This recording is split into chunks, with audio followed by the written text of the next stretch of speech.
Tariki 15 mweri muhituku niguo Daniel Nuthu mundurume wa ukuru wa miaka 45 hamwe na James Muraga wa ukuru wa miaka 29 makuire. Ikuo ciao ikirikana ciaumanire na mbara iria matungirio. Acio eri marari aikaria mwena wa Kamae Kahwa West, na kuringana na family ciao ni ati mundurume urekuirwo ni abithaa wa borithi niwe wamarumirie mbara akimekuwa ni aici a bebe.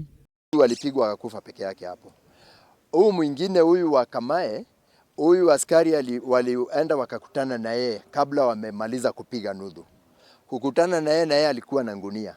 Nikauliza hawa, huyu amegongwa wapi? Ni wapi akona vidoda ama majeraha? Hana damu, ni uchafu tu, mwili wote ni uchafu vumbi. Ripoti ya uthuthuria wa postmortem yonanitie acio eri makuire kumana na nguraro cia mbara, riu family ikienda kihoto gikinyanirio na makinya ma kiwatho matacukirio aria magerire ngero icio. They were hit on the head severely that caused bleeding in the brain, in the head, and that led to their deaths. So this is a horrible way to die for any person. Francis Nzao ni mundurume ungi utungitio mbara na gutigwa kihonia nguraro itiganite. Family yake igitariria mwana wao ndari undu riu angihota kuikira. Kupigwa ni mobu ni musikali no anapika mkuu kaanguka, alikamtia kunipika.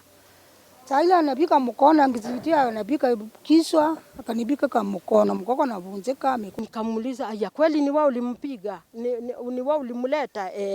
Na alipigwa na nani? Na mobu. Na mimi nikamuokoa.